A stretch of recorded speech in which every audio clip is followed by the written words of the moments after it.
Hello student, welcome back to CUT by 24/7। This is Anita Sharma, your history mentor. Student, आज के इस video में हम बात करने वाले हैं हमारी हिस्ट्री का चैप्टर 3 जिसका नाम है किनशिप, कास्ट एंड क्लास। इस पूरे चैप्टर को हम इस वीडियो के अंदर समझने वाले हैं। इसमें हम बेसिकली क्या पढ़ने वाले हैं, इसमें हम समझने वाले हैं कि किस तरीके से रिलेशंस बनते हैं, है ना। रिलेशन में फैमिली भी होती है, ठीक है, फैमिली का ग्रुप भी होता है, किस तरह से इनके अंदर रिलेशंस बनते हैं। जाति सिस्टम जो होता है, यानी कि वर्ण सिस्टम के अंदर ही जाति, बहुत सारी जाति बन जाती हैं, लेकिन कब, कैसे और किसने बनाई, है ना। इसके अलावा हम महाभारत के बारे में जानेंगे, इसके अलावा हम टाइप्स ऑफ मैरिजेस के बारे में जानेंगे, गोत्र के बारे में जानेंगे। तो बहुत कुछ जानने के लिए इस चैप्टर में हमारे लिए है। तो हम क्या करेंगे, इस पूरे चैप्टर को हम बहुत अच्छे से समझेंगे, क्योंकि इस चैप्टर से काफी सारे क्वेश्चंस आपके आते हैं। आपके MCQs यानी कि 1 मार्क के क्वेश्चंस भी इसमें से आते हैं। काफी सारे प्रीवियस ईयर क्वेश्चन पेपर उठाकर देख लीजिएगा, और साथ साथ में आपके शॉर्ट आंसर्स और लॉन्ग आंसर्स भी आते हैं। इसलिए चैप्टर ये बहुत इंपॉर्टेंट है, तो चैप्टर को लास्ट तक जरूर समझिएगा। और अगर आप चैनल पर नए हैं तो चैनल को सब्सक्राइब जरूर कीजिएगा और वीडियो को लाइक एंड शेयर कर दीजिएगा अपने फ्रेंड्स के साथ में। तो स्टार्ट करते हैं। किनशिप, कास्ट एंड क्लास जो हिस्ट्री का चैप्टर 3 है, ठीक है, बुक नंबर 1 है। तो सबसे पहले हम जानेंगे कि पास्ट को जानने के लिए, है ना, हमारे हिस्टोरियन ने बहुत सारे रिसोर्सेज को कलेक्ट किया और तब जाकर उसको हिस्ट्री में मेंशन किया। तो जैसे हमने प्रीवियस चैप्टर में देखा था कि किस तरीके से 600 BC से लेकर 600 CE के दौरान काफी सारे चेंजेस होते हैं। कैसे चेंजेस होते हैं 600 BC से 600 CE में? तो ये इकोनॉमिकल और पॉलिटिकल चेंजेस होते हैं, है ना। सम ऑफ दीज चेंजेस इन्फ्लुएंस, तो किस तरीके से पहले जो एग्रीकल्चर किया जाता था, पुराने मेथड से किया जाता था, अब धीरे धीरे उसमें आयरन प्लो शेयर यूज करने लगे, जिससे कि एग्रीकल्चर प्रोडक्शन अच्छा निकलता था। जब अच्छा होगा तो राजा के पास रेवेन्यू अच्छा आएगा, ट्रेड एंड कॉमर्स बढ़ेगा। तो ये धीरे धीरे सोसाइटी के अंदर डेवलपमेंट होने लगी थी, ठीक है। यहां पर देखिए, और इसी से इफेक्ट होगी क्या, सोसाइटी में रहने वाले लोग इससे बहुत ज्यादा इफेक्ट होंगे। तो कहने का मतलब जो भी जिस तरह का ऑक्यूपेशन करता था उसी के आधार पर उनको कैटेगरीज में डिवाइड कर दिया जाएगा। तो हम सारी चीजें इस चैप्टर में यही सारी चीजें हम समझने वाले हैं। इनइक्वालिटी बढ़ेगी, inequality distribution of the wealth sharpen. तो जिसके पास, मान लीजिए जो कोई काम करता है, अगर उसके पास पैसा अच्छा है या फिर कोई लैंडलेस पीपल है, तो उसी के आधार पर जो है लोगों को कैटेगराइज कर दिया जाएगा, मतलब सोसाइटी को डिवाइड कर दिया जाएगा। किन किन में? आपके 4 वर्णाज में, है ना। तो ये आगे पढ़ेंगे। तो यहां पर सबसे पहले बात करते हैं क्रिटिकल एडिशन ऑफ महाभारत। तो हम सबसे पहले समझेंगे ये क्रिटिकल एडिशन क्या होता है। क्रिटिकल एडिशन होता है जब किसी बात को सही साबित करने के लिए हमें अलग अलग तरह के सोर्सेस इकट्ठे करने पड़ते हैं, तब जाकर के वो सारी चीजें अगर हमें कॉमन सभी चीजों में, सभी बुक्स के अंदर मिल गई, तब जाकर उसको सही साबित किया जाता है। जैसे कि मान लो महाभारत में जो भी चीजें उसमें बताई गई हैं, क्या वो सही हैं या गलत है। तो के लिए काफी सारी बुक्स को इकट्ठा किया गया, है ना, बहुत सारी बुक्स को इकट्ठा किया गया। देन उसके बाद उसमें उन सभी बुक्स में से जो कॉमन पॉइंट निकले कि अगर मान लीजिए कोई भी पॉइंट है कि वर्णा सिस्टम आपका इसमें भी दिया हुआ है, आपका दूसरी बुक में भी दिया, आपका तीसरी बुक में भी दिया, आपका इसमें भी बुक दिया, तो जो कॉमन पॉइंट होगा उस कॉमन पॉइंट को निकाल लिया जाएगा, तब जाकर एक नया एडिशन तैयार होता है। उसी को कहा जाता है क्रिटिकल एडिशन। इसी तरह से महाभारत का क्रिटिकल एडिशन तैयार हुआ था। यह किसने किया था? VS शुकांतकर और उनकी टीम ने। कब किया था? 1919 में। यहां से 1 मार्क का क्वेश्चन आएगा, यहां से 1 मार्क का क्वेश्चन आएगा। देन उन्होंने क्या किया, 47 ईयर्स तक इस क्रिटिकल एडिशन को प्रिपेयर किया, ठीक है, इतना टाइम उनको लग गया। और करीब करीब इसमें 13,000 पेजेस थे। इतना बड़ा एपिक था ये क्रिटिकल एडिशन ऑफ महाभारत, है ना। तो महाभारत क्या एक कॉलेजियल एपिक क्यों माना जाता है, आगे हम बात करेंगे। तो उसका क्रिटिकल एडिशन VS शुकांतकर और उनकी टीम ने किया। VS शुकांतकर कौन थे? ये एक संस्कृत स्कॉलर थे जिन्होंने अपनी टीम के साथ मिल करके इस क्रिटिकल एडिशन को 47 ईयर्स में तैयार किया, और जिसमें इतने पेजेस थे। अब हम यहाँ पर बात करेंगे importance of the textual tradition. ये बुक्स वगैरह क्यों लिखी जाती है, क्यों क्रिटिकल एडिशन तैयार किया, या क्यों मनुस्मृति लिखी गई, क्यों ब्रह्मसूत्र ब्रह्मशास्त्र लिखे गए, क्यों जो है वो वेद पुराण लिखे गए। तो इनसे क्या बेनिफिट होता है? तो इससे हमें ये बेनिफिट होता है कि हमें पास्ट को जानने के लिए ये चीजें बहुत ज्यादा इंपॉर्टेंट रोल प्ले करती हैं, ना, बहुत ज्यादा समझने में हमें हेल्प करती हैं। So historian often use the textual tradition to understand the changes. तो हमें इनसे ही तो पता चला ना कि किस तरीके से इकोनॉमिक और पॉलिटिकल चेंजेस हुए थे। तो महाभारत जो है इसको एक कॉलेजियल एपिक कहा जाता है, consisting of over the 1 lakh versus depict. तो महाभारत में सोसाइटी को जानने के लिए बहुत कुछ दिया हुआ है, और करीब करीब इसमें 1 लाख के आसपास, या हो सकता है उससे भी ज्यादा अब हो गए हों, इतने हमें वर्सेस मिलते हैं। वर्सेस का मतलब होता है बच्चे श्लोक वगैरह, है ना। तो ये बताई गई है इसमें। उसके बाद it was compose over the period of about 1000। तो इसको कब कंपोज किया गया? अबाउट यानी कि लगभग इसको 1000 साल पहले यानी कि 500 BC ऑनवर्ड से इसको कंपोज किया जाना स्टार्ट कर दिया था। And some stories contain the, तो कुछ स्टोरीज के माध्यम से बताया जाता था। पहले इसको लिखा नहीं जाता था, लेकिन इसको स्टोरी के माध्यम से बताया। जैसे आपका मान लीजिए आपकी दादी है, नानी है, वो आपको स्टोरी सुनाती है, तो जब वो स्टोरी सुनाती है तो वो चीजें हमारे दिमाग में चलने लगती हैं कि एक लाइव जैसे मूवी चलती रहती है, उस तरीके से हमारे दिमाग के अंदर ना एक लाइव पिक्चर चलती रहती है, मूवी चलती रहती है। वो राजा ऐसा था, उसने जनता को परेशान किया हुआ था, है ना। तो इस तरीके से यार वो राजा तो बहुत बहुत ही गंदा था। तो जैसे जैसे हमारी दादी नानी हमें स्टोरी सुनाती रहती है, सेम वैसे ही क्या किया जाता था, सोसाइटी में क्या चीज चल रही है तो उसको स्टोरी के माध्यम से बताया जाता था। जैसे मान लीजिए पंचतंत्र में एनिमल के को बेस बना करके कि एक चीकू बंदर था, उसने एक शेर को मार गिरा, कितना उसने बड़ा काम किया, है ना। तो वो एक कहानी के माध्यम से बताया जाता था। तो इससे लोग इंस्पायर भी होते थे, कुछ सीखते भी थे। तो यही सारी चीजें इसमें बताई जाती थी। नेक्स्ट आता है हमारे पास किनशिप एंड द मैरिज। ठीक है, तो kinship and marriage, many rules and the varied practices, तो फाइंडिंग अबाउट द फैमिलीज। तो सबसे पहले हम फैमिलीज के बारे में यहाँ पर बात करते हैं। Family are usually part of the large network of the people. तो फैमिली क्या होती थी बच्चे? फैमिली क्या होती है? परिवार होता है, परिवार में मेंबर्स होते हैं, तो मिलकर के क्या बनाते हैं? फैमिली बनाते हैं, है ना। इसी तरीके से फैमिली, यहाँ पर ये आपकी रिलेटिव्स की फैमिली है, ठीक है। आपकी बुआ जी की फैमिली होगी, चाचू की फैमिली होगी, उनकी आपकी ताई जी की फैमिली होगी, इनकी फैमिली, उनकी फैमिली, मामा की फैमिली, ये जो फैमिली का नेटवर्क है, ये जो फैमिली का नेटवर्क है, यही तो एक निर्माण करता है किसका? सोसाइटी का। अब हमारे रिलेटिव कहीं और रह रहे हैं, उनके रिलेटिव कहीं और रह रहे हैं, उनके रिलेटिव कहीं और रह रहे हैं, तो ये जो रिलेटिव्स का नेटवर्क है, यही क्या बनाता है? एक सोसाइटी बनाता है ना। तो यहां पर देखिए term the kinfolk use for these network. तो इस तरह के नेटवर्क को, ये जो नेटवर्क बनाया गया, ठीक है, ये जो नेटवर्क बना किसका? फैमिली का, तो इसी नेटवर्क को क्या कहा जाता है? किनफोक कहा जाता है। क्लियर है? फैमिली टाइज ऑफन था, तो फैमिली जो होती थी वो एक दूसरे से कनेक्टेड होती थी। तो कुछ हिस्टोरियन इसको ब्लड रिलेशन में भी मानते हैं, कुछ इसको नहीं भी मानते हैं। ब्लड रिलेशन उसी का होता है जो रियल होते हैं, एक ही माँ बाप की संतान होते हैं, तो उनको ब्लड रिलेशन में काउंट किया जाता है। लेकिन कुछ लोग नहीं मानते हैं। Term for the family kin Sanskrit text use the kul to designate the family and the jnati for the larger network. अब यहां पर देखिए term for the family and kin, तो ये फैमिली और किन जो है संस्कृत टेक्स्ट में इसको क्या कहा गया? इसको कुल कहा गया है। फिर से समझो, फैमिली और किन इसको क्या कहा गया? संस्कृत भाषा में इसको कुल कहा गया है, ठीक है, जो कि एक फैमिली को डेजिग्नेट करती है।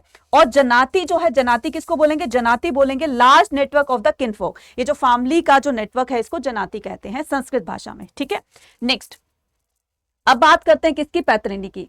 तो हमने क्या देखा कि जो सिस्टम था, ठीक है, सिस्टम जो था वो पैतृक था। पैतृक इन द सेंस कि अगर कोई किसी का फादर, जो किसी पर्सन का फादर जो है, जो काम करता था, तो उसको उसके बेटे को वही काम करना होता था।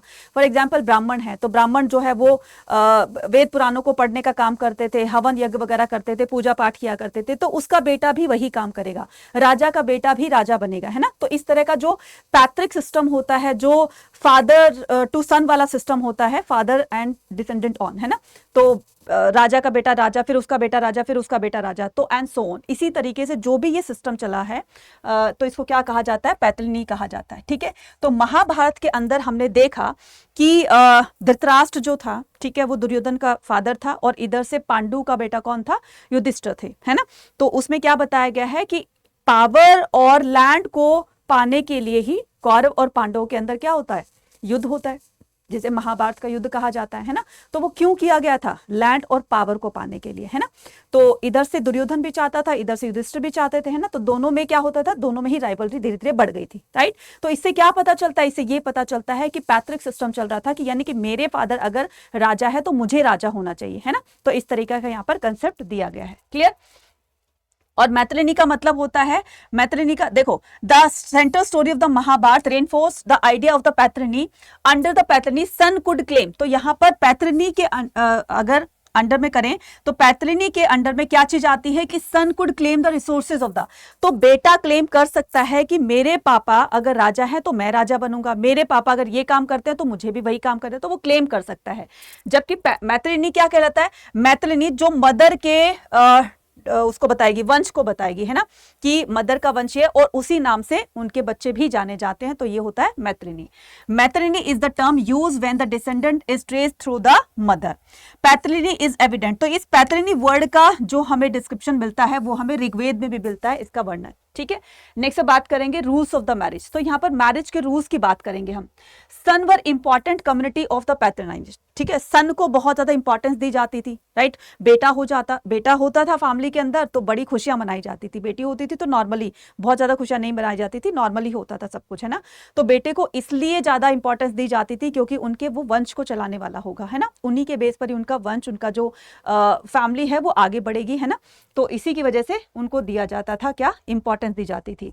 डॉटर अपने फादर की प्रॉपर्टी पर क्लेम नहीं कर सकती थी, ऐसा रूल बनाया गया था कि ससुराल में जाना है उनको फादर की प्रॉपर्टी से क्या लेना देना, है ना।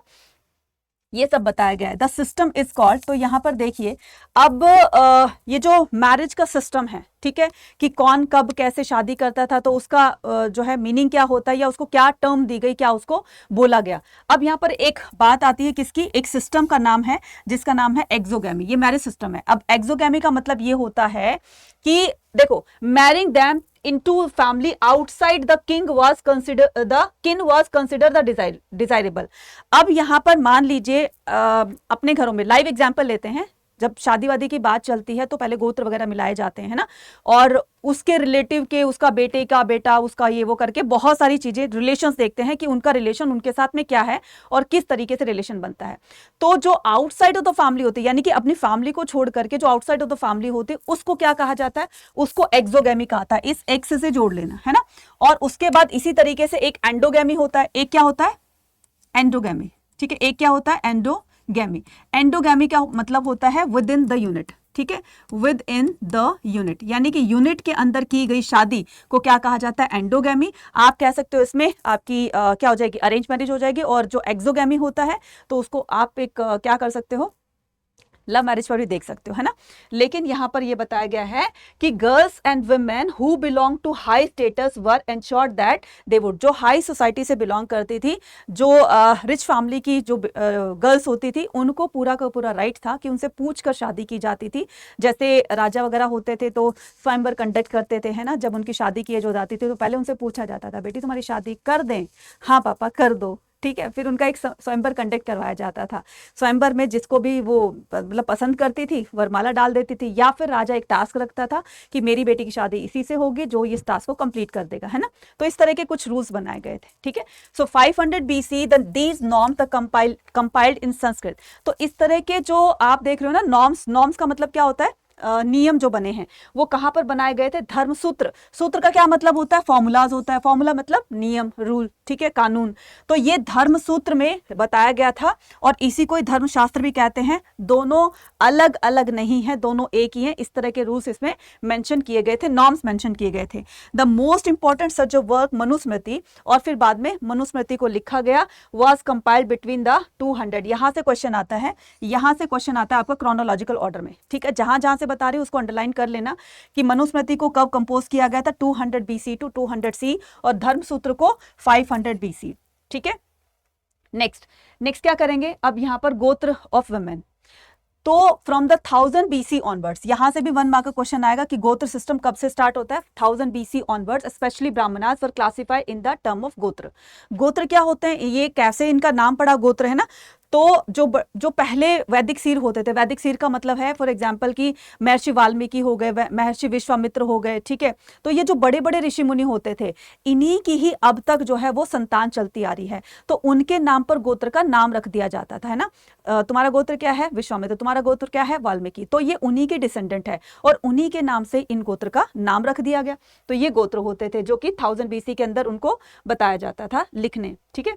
सो 2 रूल्स होते थे, गोत्र के 2 रूल होते थे मेनली। तो फर्स्ट क्या होता था, फर्स्ट होता था कि विमेन को अपनी शादी के दौरान अपने फादर का गोत्र गिव अप करना होगा, ठीक है, शादी के दौरान, और अपने हस्बैंड का गोत्र अडॉप्ट करना होगा। रूल नंबर 2 क्या कहता है, रूल नंबर 2 कहता है कि सेम गोत्र में लड़का लड़की शादी नहीं कर सकते हैं, क्योंकि कहीं ना कहीं वो बहन भाई माने जाते हैं। क्यों, क्योंकि उनके जो पूर्वज थे, एंसेस्टर थे, वो एक ही थे, इसलिए वो एक ही फैमिली से बिलोंग करते हैं और कहीं ना कहीं वो आपस में ब्रदर सिस्टर हो जाते हैं, इसलिए वो शादी नहीं कर सकते। तो ये 2 रूल थे गोत्र के।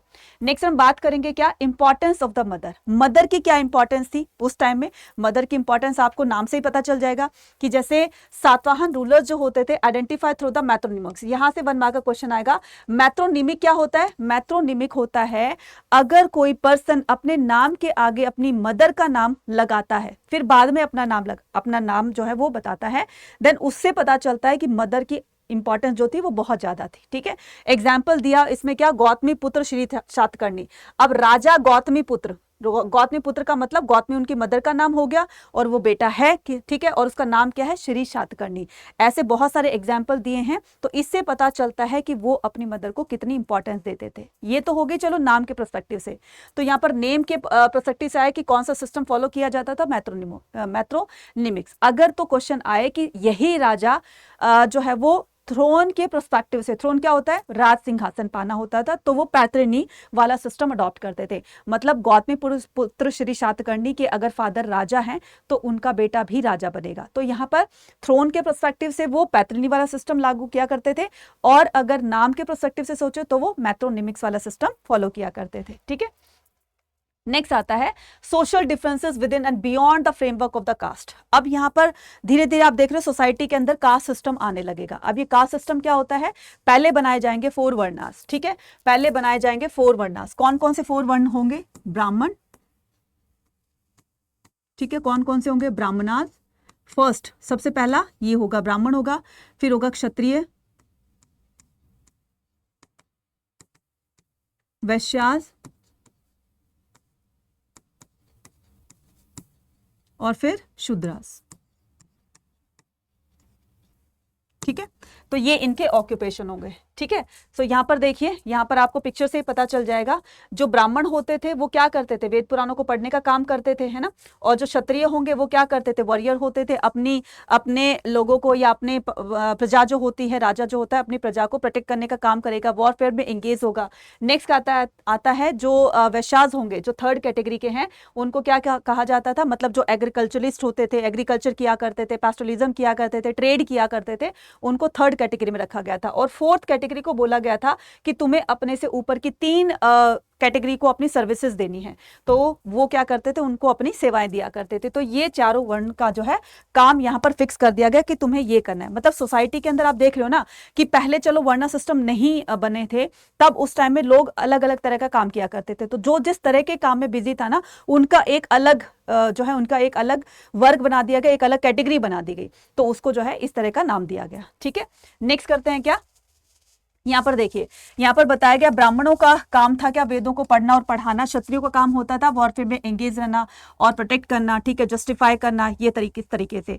ठीक है, और उसके बाद वैश्यों का काम होता था एग्रीकल्चर करना, पैस्टोरलिज्म करना, ट्रेड करना। शूद्रों का काम होता था अपने ऊपर की 3 कैटेगरी को सर्विसेज देना।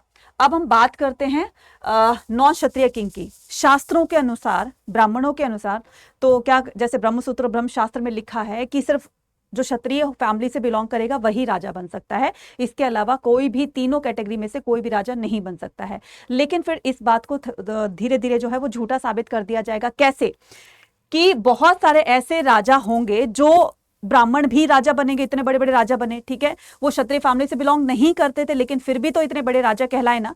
तो अब जो भी हमारे शास्त्रों में लिखा हुआ है कि क्षत्रिय ही राजा बन सकता है, तो अब इस मिथ को ब्रेक किया जाएगा। ठीक है, अब इस मिथ को ब्रेक किया जाएगा। अकॉर्डिंग टू द शास्त्रा only Kshatriya could be king, यहां से क्वेश्चन आता है। तो अकॉर्डिंग टू द शास्त्रा यहां से ब्लैंक छोड़ देंगे, only Kshatriya could be king. Next आता है हमारे पास बुद्धिस्ट और जैनास टेक्स्ट में कुछ ऐसे एग्जाम्पल दिए हुए। फॉर एग्जाम्पल उसमें बताया गया कि जो मौर्य डायनेस्टी थी, मौर्य डायनेस्टी के जो रूलर थे वो बाय कास्ट क्या थे, वो क्षत्रिय थे। लेकिन ब्राह्मणों का कहना है कि ये एक लो ओरिजिन थे, ये एक नीची जाति थी। नेक्स्ट करते हैं शुंग और कण्व। ठीक है, जिन्होंने क्या किया था, जिन्होंने मौर्य एम्पायर को रिप्लेस किया, मतलब मौर्य एम्परर्स को रिप्लेस किया था। तो मौर्य डायनेस्टी की जब डिक्लाइन हो गया था, मौर्य डायनेस्टी जब खत्म हो गई थी, तब उसके बाद कौन आते हैं, उसको रिप्लेस कौन करते हैं, शुंग और कण्व डायनेस्टी के रूलर्स करते हैं। तो ये बाय कास्ट क्या थे, ये बाय कास्ट ब्राह्मण थे, है ना, बाय कास्ट ब्राह्मण थे। और दूसरे की अगर मैं बात करूं, जैसे शक रूलर थे जो सेंट्रल एशिया में रूल किया करते थे, came from the central Asia, जो सेंट्रल एशिया से हमारे इंडियन सब कॉन्टिनेंट में आकर रूल करने लगते हैं। तो ये बाय कास्ट क्या थे, मतलब by caste in the sense कि इनको ब्राह्मणों ने इनको मलेच्छा कहा। मलेच्छा क्यों कहा? क्योंकि ये इंडियन सोसाइटी से बिलोंग नहीं करते थे, इंडिया के नेटिव पीपल नहीं थे, बाहर से आकर के इन्होंने यहाँ पर अपना सेटलमेंट कर लिया, इसीलिए इनको सेटलर्स भी कहा जाता है, आउटसाइडर भी कहा जाता है, और अकॉर्डिंग टू द ब्राह्मणान इनको मलेच्छा कहा जाता है। मलेच्छा उसको भी कहा जाता है जिनको संस्कृत बोलनी पढ़नी लिखनी नहीं आती थी, तो उनको मलेच्छा बोला जाता था। ठीक है, next, social difference within and beyond the framework of the caste, तो जाति एंड द सोशल मोबिलिटी।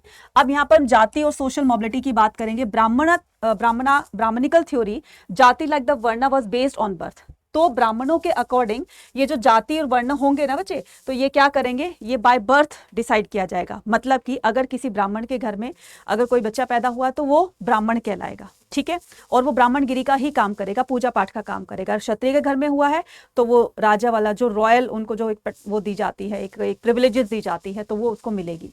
तो ये बाय बर्थ जो है वो ब्राह्मणों के अकॉर्डिंग डिसाइड किया जाता था कि जो जिस घर में पैदा हुआ वो उसी जाति का कहलाएगा। ठीक है, तो ये सब होता था। लेकिन इसमें कुछ जाति ऐसी थी, इसमें कुछ लोग ऐसे थे जो इन 4 वर्णास के अंदर फिट नहीं बैठते थे। फिट इन द सेंस कि मान लो जो स्वर्णकार होते थे या जो फॉरेस्ट ड्वेलर होते थे, उनको कौन सी जाति में रखा जाए, है ना, जो पूरा डिपेंड करते थे फॉरेस्ट एक्टिविटीज पर, है ना। अब वो जंगलों में रहते थे, जंगलों वाली एक्टिविटीज करते थे, तो उनको कौन सी कैटेगरी में रखा जाएगा? ना तो वो क्षत्रिय, ना तो वो ब्राह्मण, ना तो वैश्य, ना तो वो शूद्र। ठीक है, तो फिर इनकी एक अलग कैटेगरी बना दी गई। ठीक है, इनकी एक अलग कैटेगरी बना दी गई। ठीक है, now society without the varna system. ठीक है, अब यहाँ पर हम देखेंगे कि कौन सी जो सोसाइटी के अंदर ऐसे कौन से लोग थे जिनको वर्ण सिस्टम से बिल्कुल बाहर रखा गया था, मतलब उनके लिए एक अलग जाति बना दी गई थी। ठीक है, तो वो कौन थे?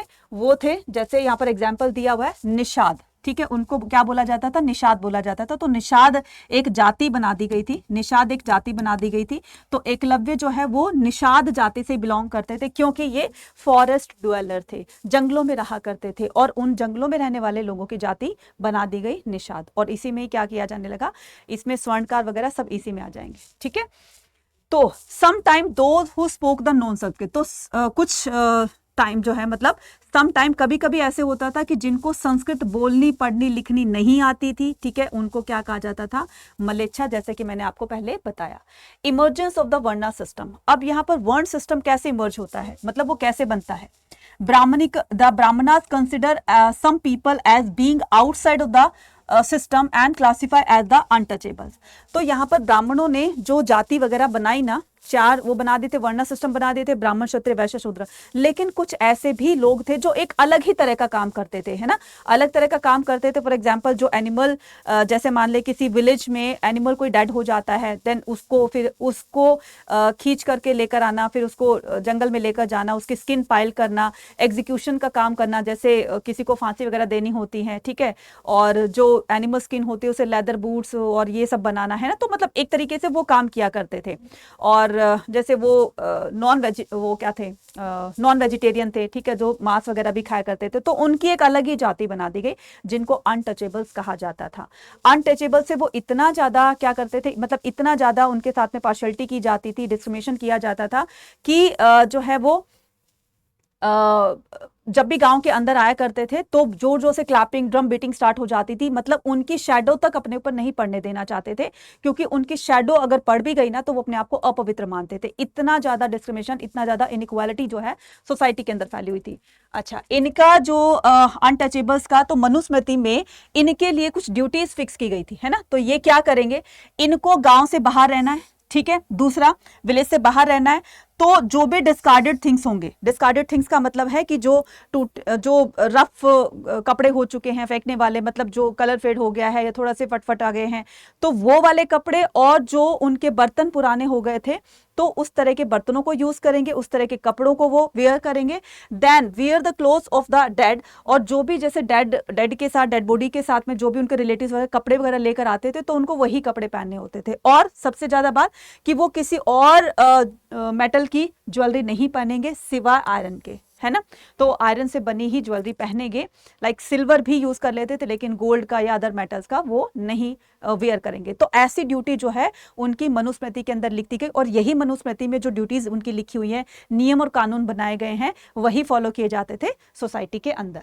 नेक्स्ट कहते हैं कि control over the resources. According to Manusmriti तो gender access to the property, तो मनुस्मृति के अकॉर्डिंग पैटर्नल स्टेट पर सिर्फ सन ही क्लेम कर सकता था, फादर की प्रॉपर्टी पर सन ही क्लेम कर सकता था, डॉटर नहीं क्लेम करती थी। तो सन को तो अपनी फादर की प्रॉपर्टी से हिस्सा मिल जाता था। व्हाट अबाउट गर्ल्स, तो गर्ल्स को शादी के दौरान जो भी चीजें दी जाती थी एज अ गिफ्ट, तो उसको क्या कहा जाता था, स्त्रीधन कहा जाता था। तो दोनों को देखो धन तो दिया जा रहा है, बेटे को किसी और तरीके से, बेटी को किसी और तरीके से, है ना। तो जो बेटी को धन दिया जाता तो उसको स्त्रीधन कहा जाता था। इस स्त्रीधन को उनके इन लॉज या उनसे कोई भी जो है वो स्नैच नहीं कर सकता था, छीन नहीं सकता था जबरदस्ती, ठीक है। हाँ, लड़की अपने मन से अगर वो देना चाहती है, ठीक है, अपना जो भी धन है उसके पास में, जो भी गिफ्ट वगैरह उनके पेरेंट्स की तरफ से मिले, अगर वो अपनी मर्जी से देना चाहती है तो वो दे सकती है ना, लेकिन जबरदस्ती उनसे कोई नहीं छीन सकता। तो जो लड़की का जो गिफ्ट वगैरह होता है शादी के दौरान मिलते हैं, उसको क्या कहा जाता है, स्त्रीधन कहा जाता है, ठीक है। नेक्स्ट आता है one and the access to property. इसके अलावा हमारी एनसीईआरटी में यह भी दिया हुआ है कि 7 तरीकों से क्या किया जाता था, जो मैन होते हैं वो धन जो मतलब जो वेल्थ होता है उसको एक्वायर कर सकते हैं। एक्वायर कैसे कर सकते हैं कि उनके पास में ये वेल्थ कहाँ से आएगा, तो फादर की प्रॉपर्टी से आएगा, जो उनके पुरखों की जो भी विरासत होगी वो उनको मिल जाएगी, ठीक है। इन्वेस्ट करके कर सकता है, ठीक है, और क्या कर सकता है, इन्वेस्ट भी कर सकता है।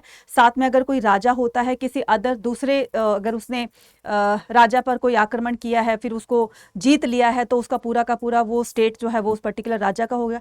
तो इस तरीके से जो मैन होता है वो अलग अलग तरीकों से, मतलब टोटल 7 बताया गया है इसमें, 7 तरीकों से वेल्थ को एक्वायर कर सकता है, ठीक है। इसी तरीके से वुमेन के लिए भी 6 रूल्स बताए गए हैं, ठीक है। तो varna and the access to property according to the Brahmanical text another criteria, तो एक दूसरा क्राइटेरिया भी apart from the gender for the regulating access to wealth was varna, only occupation prescribed for the Shudras were.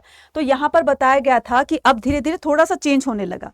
तो पहले तो फिक्स किया गया था कि अगर कोई क्षत्रिय है तो क्षत्रिय जो है वो राजा का काम ही करेगा, ब्राह्मण है वो ब्राह्मण का काम ही करेगा। लेकिन अब धीरे धीरे वो चेंजेस देखने को मिले कि ऊपर की तो 3 कैटेगरी हैं, उनको फ्री कर दिया गया कि तुम अपनी मर्जी से कोई भी काम कर सकते हो, चाहे तुम ब्राह्मण से बिलोंग करते हो, ब्राह्मण कास्ट से हो, या क्षत्रिय से हो, या वैश्य से, अपनी मर्जी से कोई भी काम कर सकते हो, उनको तो छूट दे दी गई। लेकिन यहां पर किसकी बात की गई है, शूद्रों की बात कही है कि शूद्रों के लिए बस एक ही काम यहां पर फिक्स कर दिया गया था कि अपने से ऊपर की 3 कैटेगरी को सर्विसेज करनी है। तुम्हें ये इजाजत नहीं दी जाती है, तुम्हारे पास ये राइट नहीं है कि तुम अपनी मर्जी से कोई और काम कर सको, ठीक है। तो उनको बॉन्ड कर दिया गया था।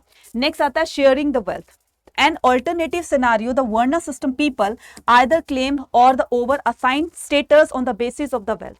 अब यहाँ पर दूसरा जो एक चेंज देखने को मिलेगा कि पहले जाति के आधार पर, काम के आधार पर, ठीक है, बर्थ के आधार पर उनको क्या किया जाता था, उनको डिवाइड कर दिया गया था। लेकिन अब यहाँ पर जिसके पास वेल्थ ज्यादा है, जिसके पास धन ज्यादा है, तो उसको अब प्रिविलेजेस देनी जाने लगी, है ना। अब देखो यहाँ पर एग्जाम्पल दिया हुआ है कि अगर मान लो कोई ब्राह्मण है सबसे ऊंची कास्ट का, लेकिन उसके पास में धन नहीं है, उसके पास में पैसा नहीं है, कोई उसको नहीं पूछेगा, उसकी जाति को कोई नहीं पूछ रहा है। लेकिन अगर कोई शूद्र कैटेगरी का है, अगर कोई वैश्य कैटेगरी का है, उसके पास पैसा बहुत ज्यादा है, दुनिया सलाम करेगी, है ना। आज भी तो यही है। तो जाति यहां पर धीरे धीरे देखने गया कि जाति अब जो है वो थोड़ी सी मायने नहीं रखने लगी। तो जो काम होता था, वेल्थ होता था, वो ज्यादा मायने रखता था। तो इस तरह की भी यहां पर चेंजेस देखी गई, ठीक है। तो यही बताया गया है।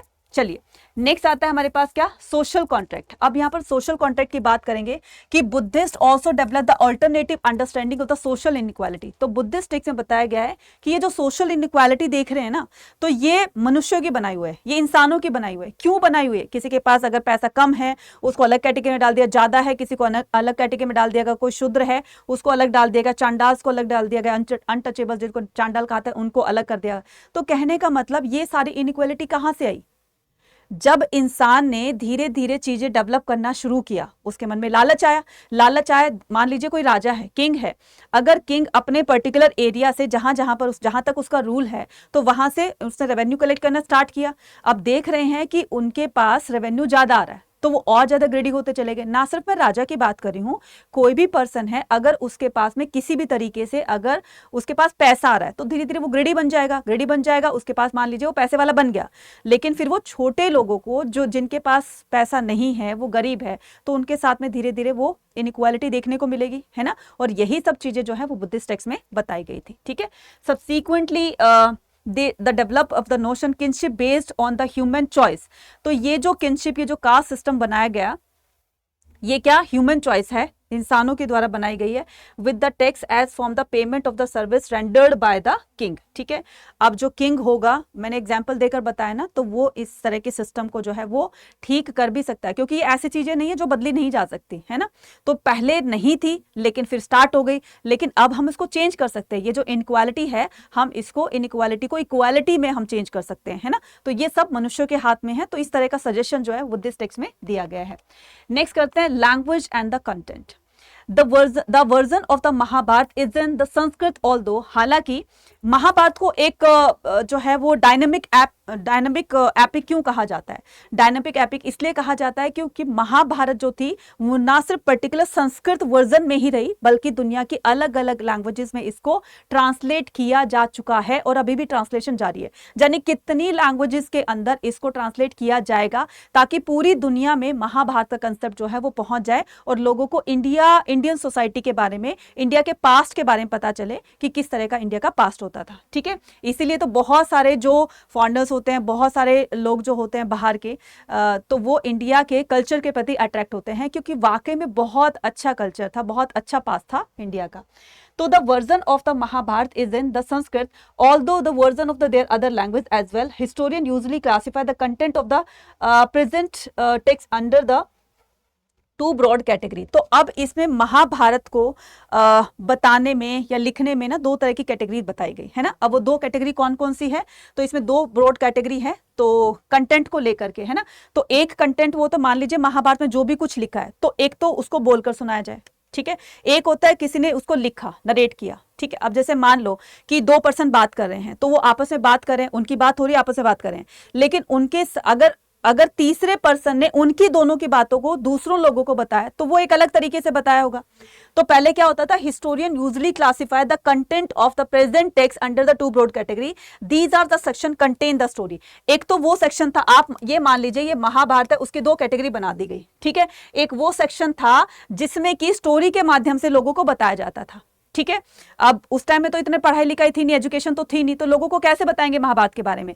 बता करके, मतलब स्टोरी के माध्यम से बताएंगे कि एक धृतराष्ट्र जो है एक ऐसा किंग था और जो कि ब्लाइंड था, और उसका एक बेटा था जिसका नाम दुर्योधन था। इसके अलावा 99 सन और थे उनके, ठीक है। और पांडु जो है वो 5 भाई थे। अब इसको ना स्टोरी के माध्यम से बता, एक तो ये तरीका हो गया, ठीक है, एक ये तरीका हो गया। दूसरा क्या था कि जो भी कंटेंट है ना, तो उस कंटेंट को स्टोरी के माध्यम से बताना, एक तो ये तरीका हो गया, हो गया। दूसरा क्या आ जाएगा? Designate as the narrative and section that contain the prescription about the social norms designated at the didactic. एक दूसरा सेक्शन ये होगा कि कौन सी चीजें पहले हुई, उसके बाद क्या हुआ, उसके बाद। तो एक सिस्टमैटिक तरीके से मान लीजिए पहले भीष्म पितामह थे, भीष्म पितामह के बाद का जो भी इवेंट था, फिर पांडु हुए, फिर उसके बाद है दुर्योधन वाला पार्ट, यानी कि धृतराष्ट्र वाला पार्ट। तो कौरव पांडव के बचपन के बारे में दिखाया जाएगा, फिर वो धीरे धीरे बड़े होते हैं, शिक्षा दीक्षा लेते हैं, ये तो ये जो क्रोनोलॉजिकल ऑर्डर, यानी कि इस इवेंट के बाद में ये इवेंट हुआ था, तो वो जो एक सीक्वेंस में लिखा जाता है उसको क्या कहा जाता है? उसको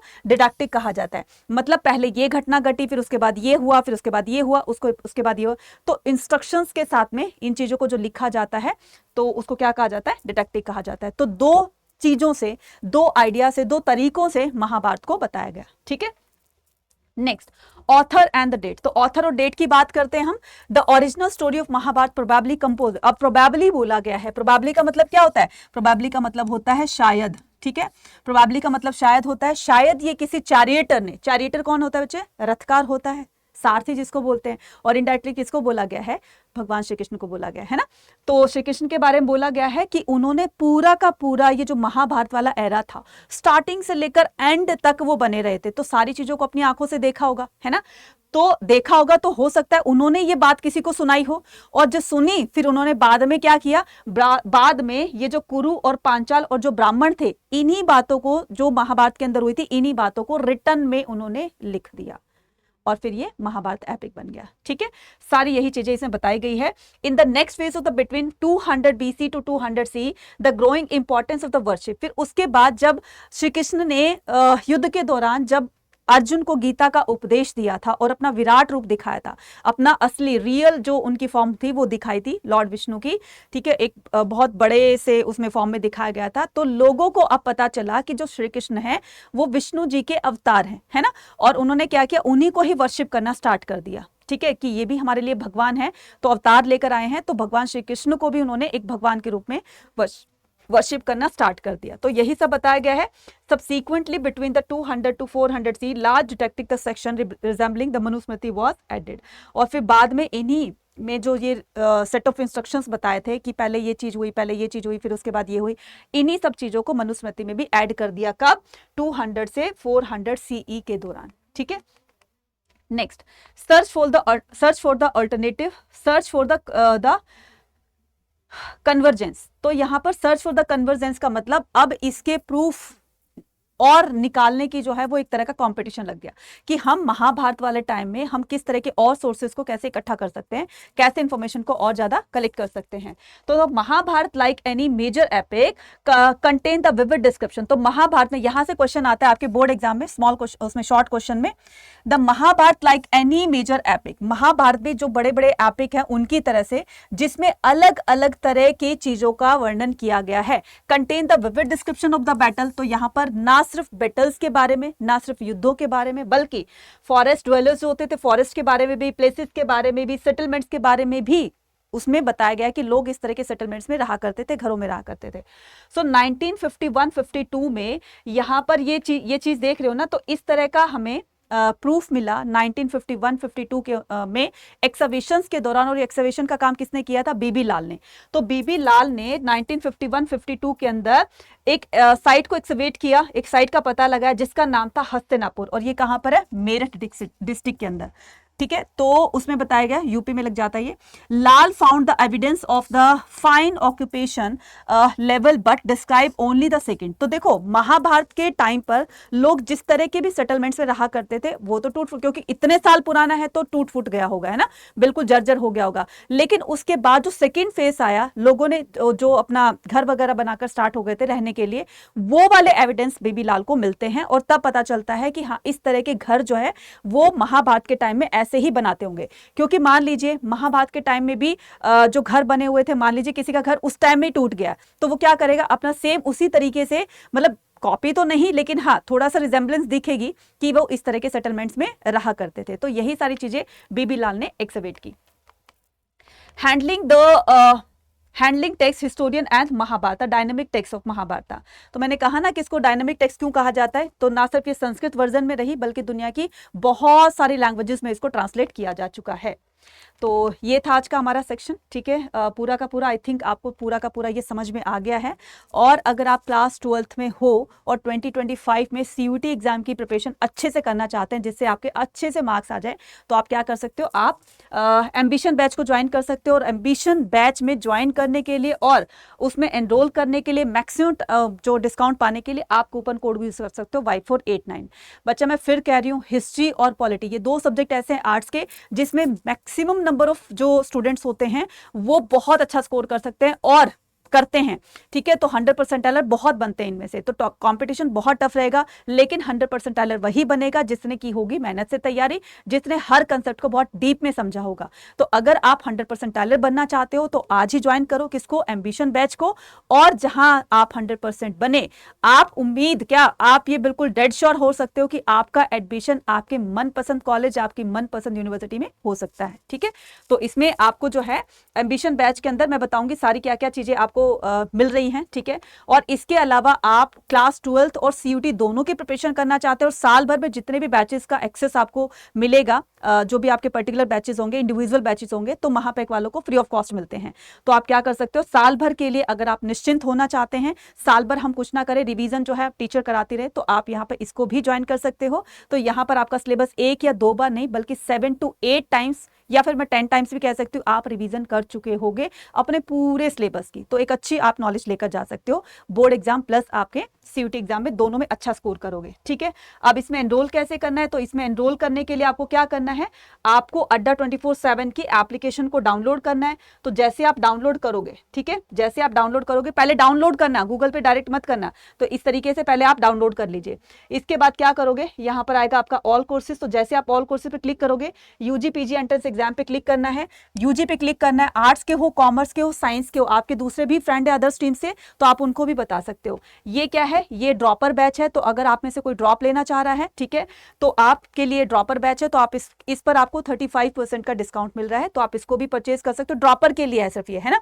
उसके अलावा ये रहा आपका एम्बिशन बैच और ये रहा आपका कौन सा, महापैक, दोनों में से आप कोई भी परचेज कर सकते हो। तो मैं क्या करती हूँ, मैं यहाँ पर एम्बिशन बैच को बाय करती हूँ, तो बाय करके फिर मैंने क्या पर लगाया, यहाँ पर Y489 ये कूपन कोड लगाया, और इस कूपन कोड को लगा करके आपको 17% का ऑफ मिल जाएगा। और 12 मंथ्स में आप कितना कर रहे हो, आप 9,500 समथिंग आप कुछ पे कर रहे हो। तो 12 मंथ में अगर आप 9,500 पे कर रहे हो, तो मुझे लगता है जिसमें आपको 6 to 7 सब्जेक्ट्स पढ़ाए जा रहे हैं, तो ये बहुत ही आप लोगों के लिए सस्ता होगा और बहुत ही ज्यादा मतलब अफोर्डेबल होगा, और बहुत ही एक बेनिफिशियल वाला आपके पास ये बैच हो सकता है। तो अगर आप दोनों एग्जाम में बहुत अच्छी तैयारी करना चाहते हैं, अच्छा स्कोर करना चाहते हैं, तो आप एम्बिशन बैच में एनरोल कर सकते हैं। मिलते हैं अपनी नेक्स्ट वीडियो में, till then take care, bye bye to all. Video कैसी लगी कमेंट सेक्शन में लिखकर जरूर बताना।